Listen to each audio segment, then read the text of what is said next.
Welcome, friends, to Crazy Women Country, where women's voices matter. We bring you the greatest female voices in the music industry, from the artists, songwriters, and producers, to managers and executives, and all the women who make the music industry what it is today. Thank you for joining us.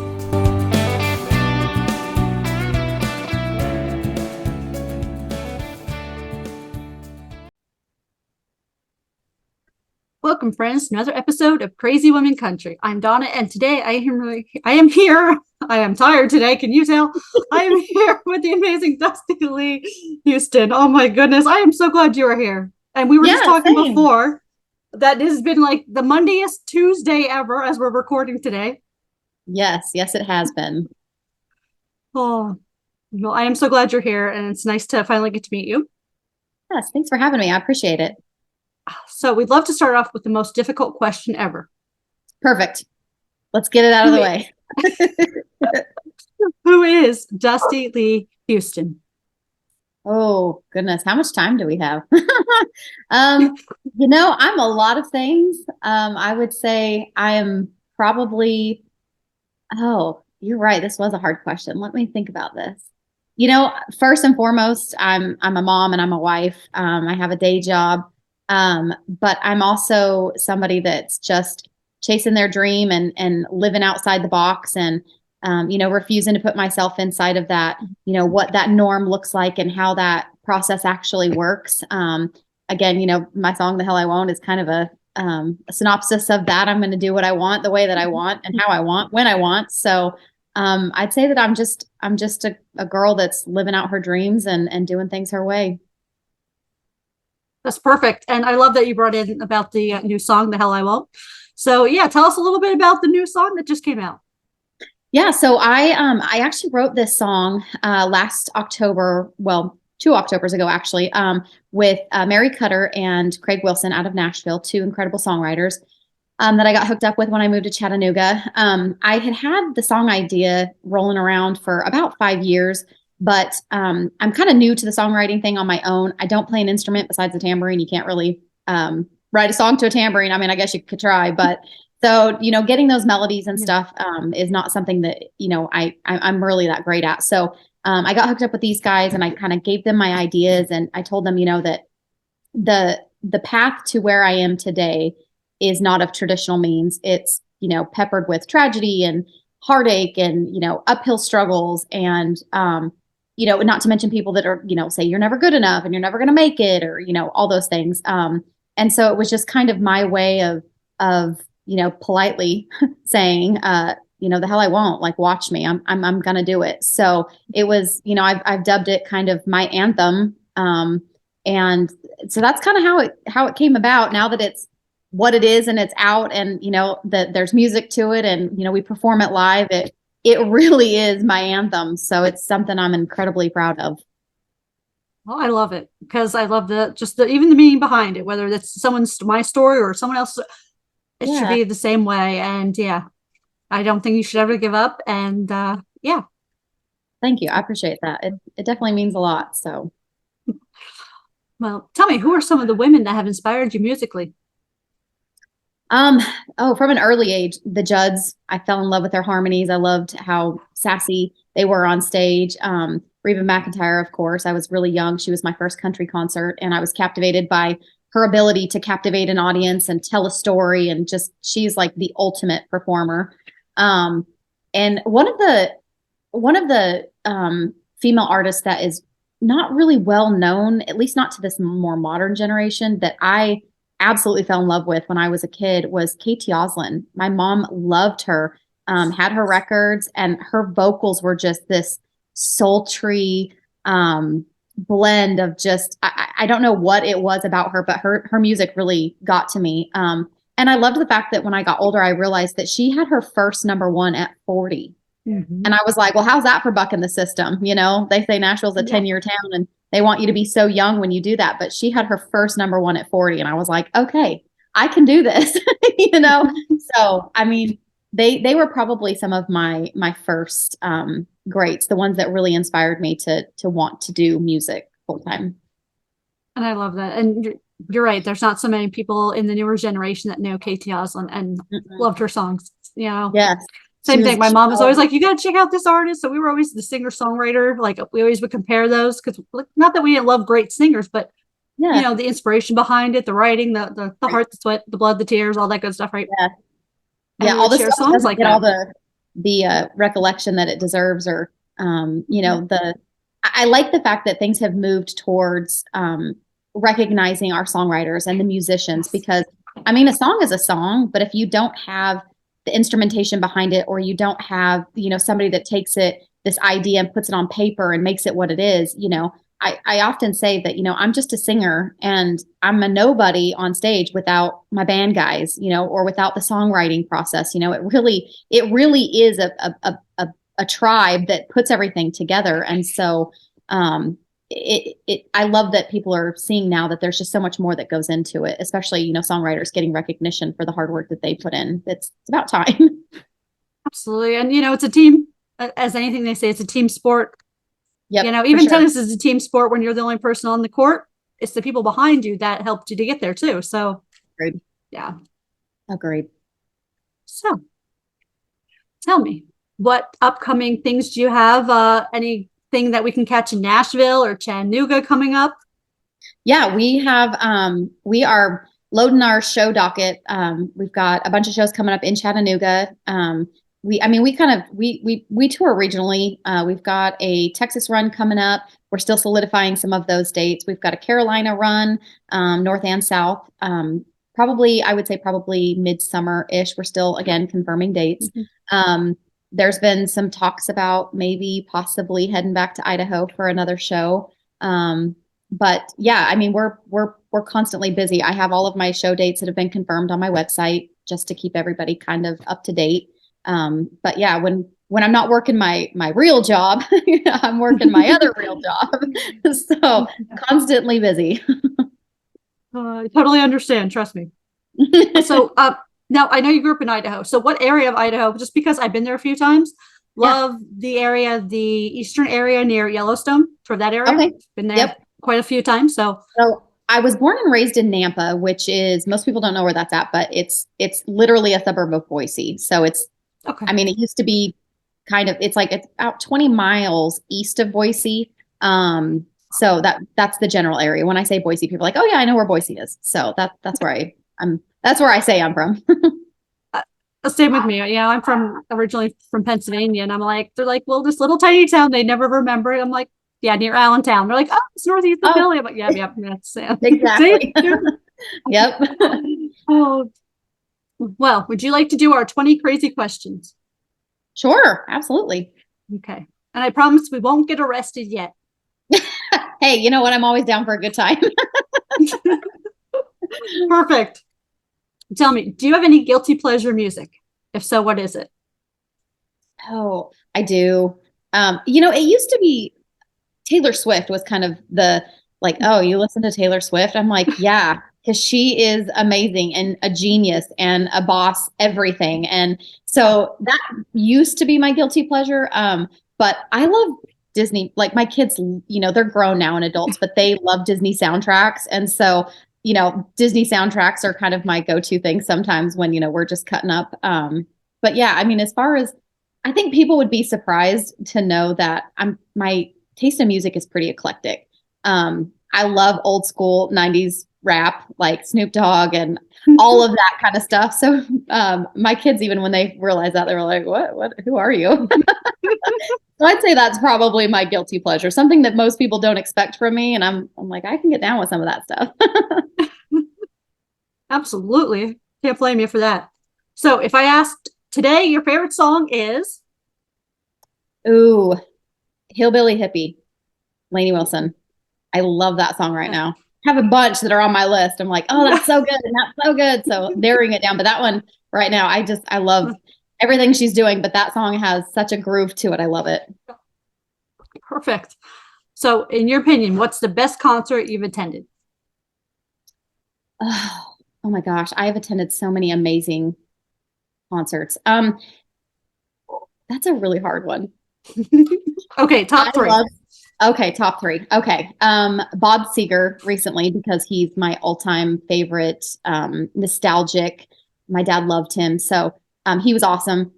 Stevie Nicks is my idol. I love her, everything she does. So when I got to see her, she was phenomenal. And then I got to see Heart in concert, and performance vocal wise, blown away. Phenomenal. I mean, such a powerhouse. I wish I could have seen them in the 70s in their prime, but I mean, just their delivery of every song was, I mean, just chef's kiss. So good. So good. Absolutely. I'm super jealous. I've never gotten to see Heart live, but obviously, crank their music up. Oh yeah. Yeah, that was Thankfully, my mom was a music lover, otherwise she'd be like, turn it down. Yeah, exactly. Oh, so tell us a album or an artist that we need to listen to before we die. Who would you recommend? Oh gosh. Oh, that is a hard one. It kind of mine. I'm going to say mine. I love it. Because most of the ones that I would recommend for different reasons, like to pump you up or to make, most of them, most people have heard, the classics. I'm a huge rock classic. And if you haven't heard it, then I feel like we probably don't even need to be in the same room speaking. But I feel like most of the ones that I love and would say that are definitely ones that people have heard. So I'm going to go ahead and say mine because most people haven't heard mine. Perfect. I love it. Tell me. Now, I know you've won awards before, but when you win Entertainer of the Year from the CMAs, who's the first person you're going to thank? Oh, as long as I can hold my crap together. And I'm getting all teary thinking about it. Probably my dad. That was something that he always wanted for me. We talked about it, and he always said, I have no doubt, babe. But I lost my dad in 2016, and so he would definitely probably, one of those "we made it, Dad, we did it" type of moments. So, I didn't expect that to happen. So, yeah, that would probably be my first. Oh, well, that is really sweet. And I hope I get to see that when that happens. I'll be cheering you on, be like, yeah, that would be great. That would be the dream. And be like, here, don't forget the tissues. Yeah. Oh my gosh. Yeah. Seriously, didn't expect that one. Holy cow. Oh, it's all good. When it's a good memory, it's a good memory. So for sure. Tell us something on your bucket list, like playing the Opry, going to Vegas. I don't know. I definitely have a good bucket list as far as like music wise. Playing the Opry and playing Red Rocks. Those are like my two, and the Ryman, of course. I feel like those are kind of the end all for music. Like, you've made it, or that you've done what you said you were going to do when you play some of those venues. Outside of music, I really want to skydive. I'm not much of a risk taker. I'm not really like a danger devil. But I have told myself since I was young that I'm going to do it because it scares the ever living daylights out of me, even thinking about it. But before I die, that's my goal. I love it. I should probably go with you because I said I would try to do something like that one day, but I've just been like, no, there's a perfectly good airplane. Why do I want to jump out of it? Like, that's what my dad used to say to me all the time. My oldest daughter is a thrill seeker, and she keeps telling me, "We're going to do it, Mom. My husband, I've been asking him, and he's like, yeah, no, that's not going to happen." He's like, "I'll do anything you want but that." So my niece Riley, she did it a few years ago and absolutely loved it. So we've kind of teamed up saying that my oldest daughter and my niece Riley we're going to do it one day. We're all going to get together in the same state, and we're going to make it happen. Oh, beautiful. I have someone that used to do that, like, different states. She told me, she's like, one of the most beautiful places, she goes, is near the Grand Canyon. It's just such a beautiful view, and you're just coming, I'm like, okay. I said, because I've done parasailing, which to me was nothing. I'm like, I'm still attached. I'm still attached to a string. Like, right. There's some sort of false safety there still. I can see that. Okay, well, I look forward to hearing when you get to do that. So yes, it will be on tag us everywhere. Oh, so tell me, where is your favorite vacation spot? Depot Bay, Oregon. Oh, We lived on the Oregon coast for a few years when my husband was in the military, and mhm. you kind of you tend to take it for granted, but now almost every year we used to go back for the last probably 5 or 6 years. There's just it's very calming. I feel like this sense of Nice. peace when I'm chaotic and my life feels like it's just Yeah. running on fumes and I'm burning the candle at both ends. That's kind of my go-to place. I love walking the beach. My husband and I and our daughters, we have a tradition in Lincoln City. They're called float ferries, and they have hand blown glass balls that the local artists they design, and then they hide them on the beach for people to find. And so we would get up really early and we'd go get coffee, and then we would walk the beach for hours combing for these glass balls, and that was kind of our tradition. And so it's just my happy place. I love it. It's a beautiful place. Trust. We were there quite a few times, and I'll be back there this year in the summer. Oh, I Looking love it. forward to it. Love it. It Awesome. is. Yeah, we That's why when haven't you been said that, I back. was like, oh, That's great. Yeah, we haven't been back since we moved to Tennessee, but we were talking about planning something coming up because I love it. It's my go-to for sure.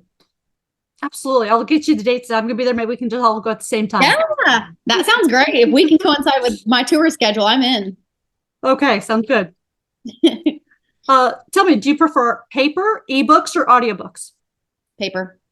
I'm Mm. tactile. I love tangible. I still buy CDs. People think I'm wild. I'm yes, I have a nightstand full of books that I was like, well, you can read them on an ebook. I'm like, why? It's not the same. It doesn't smell the same. The pages don't feel the same. I am definitely paper. Perfect.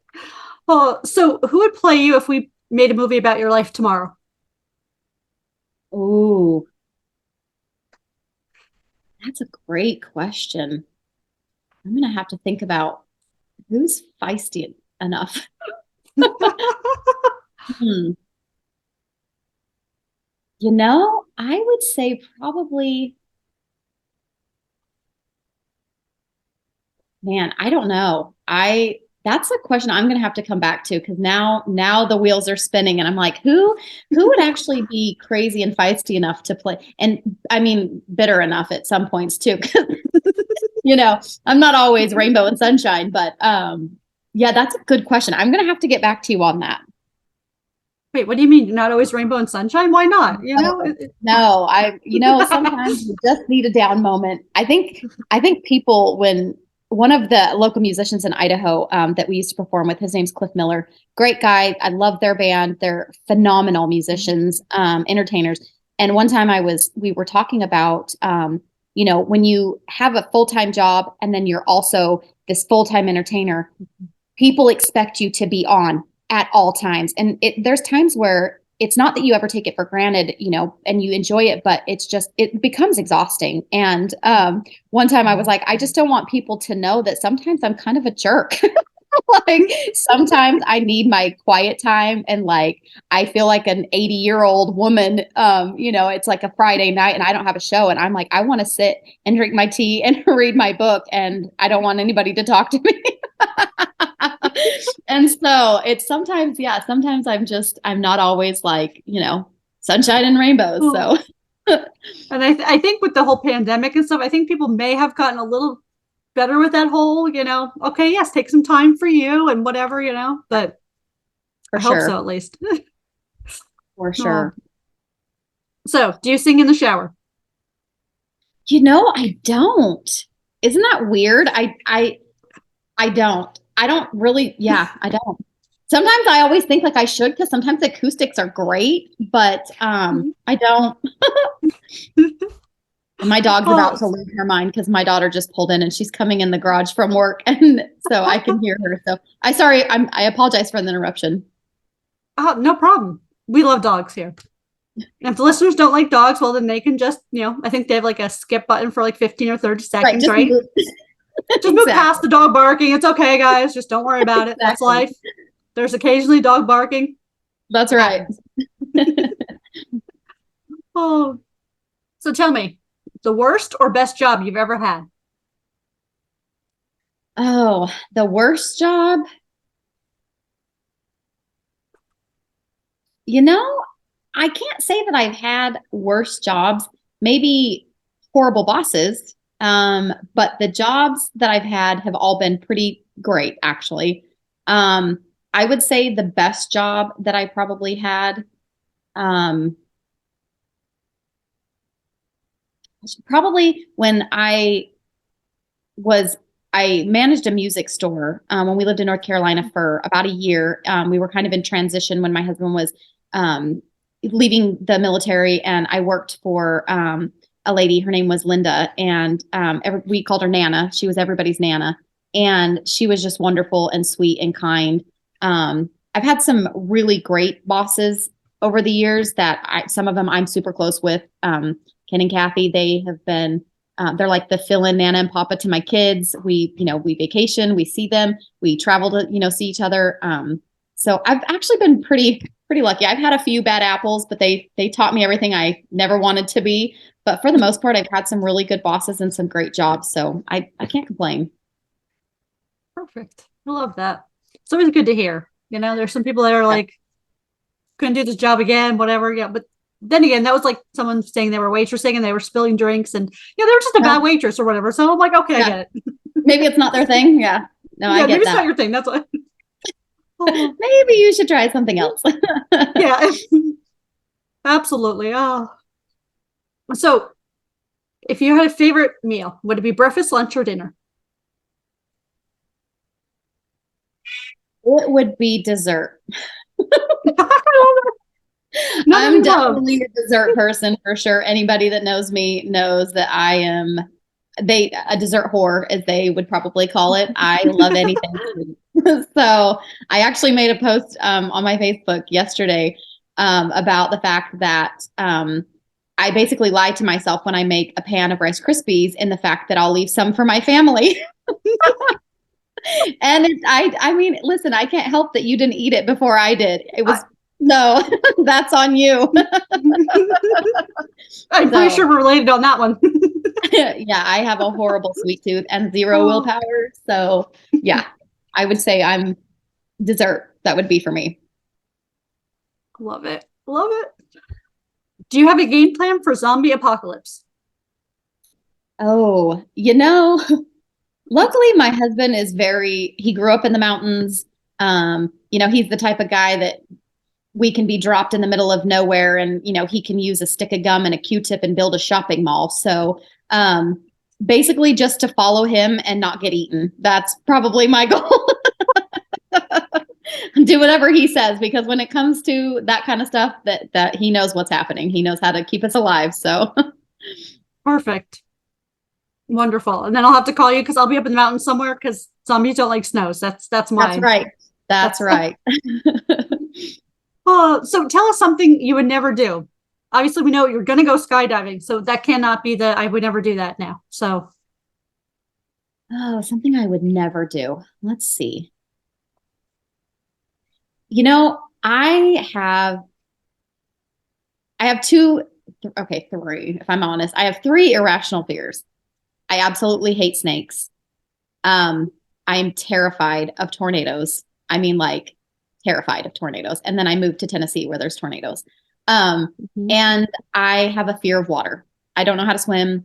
I don't mind wading in the water, but as far as like people that like to deep sea dive, literally make me shake. Like, it terrifies me. So I will never go deep sea diving. That's nope.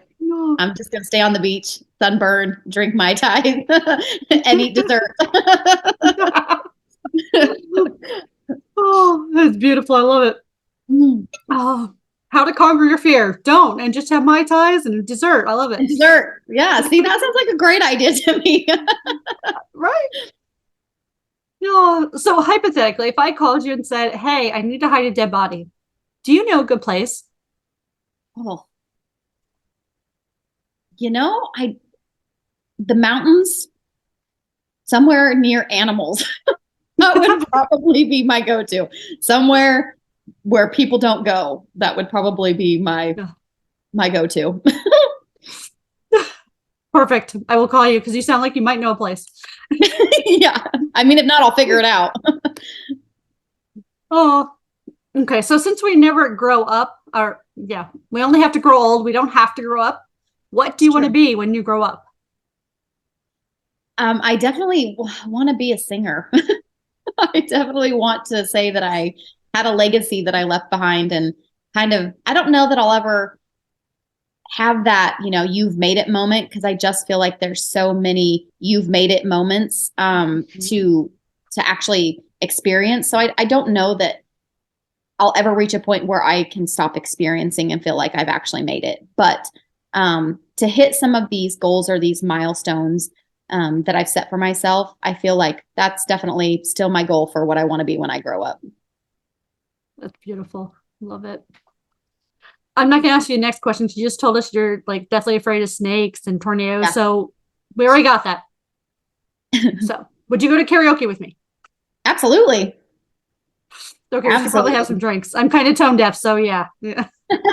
Well, I have horrible stage fright, so definitely drinks and then karaoke. Oh, if you could be any person or position, person as in like Dolly Parton or someone, position, CEO, surgeon, doctor, who or what position would you want to be for the day and why? I would, Dolly's probably a good example. I mean, maybe not so much as a person, but in a position where you have all of these tools at your fingertips. You have all of this money to help, families and kids and animal shelters and just, to kind of see the bad that's happening and be able to actually have the power to do something about it. You're not just this, sometimes you feel, at least I do feel hopeless in the fact that I don't have, endless amounts of money or resources to be able to do that. And sometimes when and I know celebrities don't put all of the things and their good doings, on the internet, but sometimes I'm thinking to myself, man, you have all of this money and what I ask them, what are your good deeds? What are you doing with that, money? Because, my dad always said, you never see a hearse pulling a U-Haul, so what are you doing with that before you die?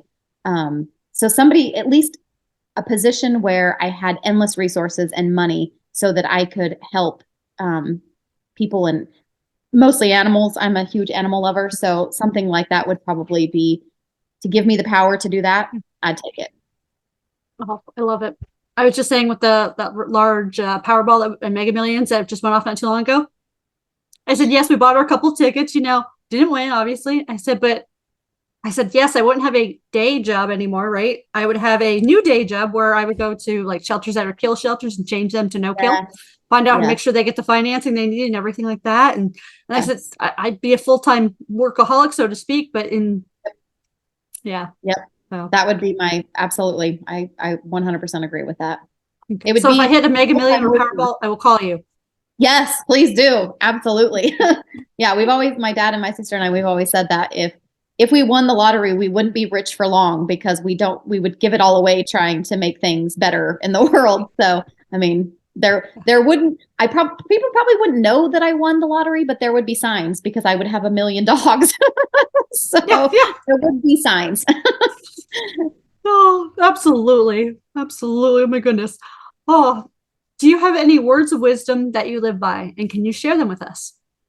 I do. So I don't know. I'm going to try to move my camera so you can see. But on my arm is a tattoo of a saying, and it's called "Keep smiling and stay happy," which was my dad's signature to everything. He said it whenever you were on the phone or you would see him. So that was what he lived by: keep smiling and stay happy. Keep the faith. Everything always works out.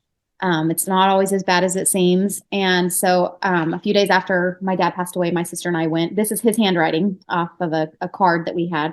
We got it tattooed on our arm just as a reminder that, when things are tough, which they always seem to be, it's, just keep smiling and stay happy. So Absolutely. Those are great words of wisdom. thank you. Yeah, Yeah. that was my dad's signature. That's what he said to everybody he met. He didn't know a stranger. That was his, I love you, keep smiling, stay happy. So I love it. Oh, that's beautiful. So other than some summer tour stuff going on, more goals for writing this summer and almost spring, summer, wherever we're at. We're in winter yet, technically, right? Yeah. So unfortunately. That's right. I'm still saying warm thoughts. Yes. Not that I'm counting down, but I am. No. Well, it was great having you on today, and you were welcome back anytime. Thank you. I appreciate your time and having me out. It was great. And the questions you asked are great because I do a lot of interviews, and sometimes you feel like you answer the same question, even though, most people don't know the artist like that. So it's great to answer questions that most people don't really ask me. So thank you. I appreciated that. Well, I'm glad you did, because that's the point of this. It's to get to know you. Like, we're having a drink somewhere and be like, ask these weird questions. And I'm not sure you should ask that stranger next to you about hiding a dead body. They may call the police, but in good fun. You're a suspect for sure. But hey, or they might be like, hello, I think this guy's going to kill me. Or yeah, I think this guy needs to be kept an eye on. Well, thank you again. And we'll have links to your website and everything in the description. So everyone go check them out and check out the new release. We'll see you next time here on Crazy Women Country. Thank you so much. Appreciate it.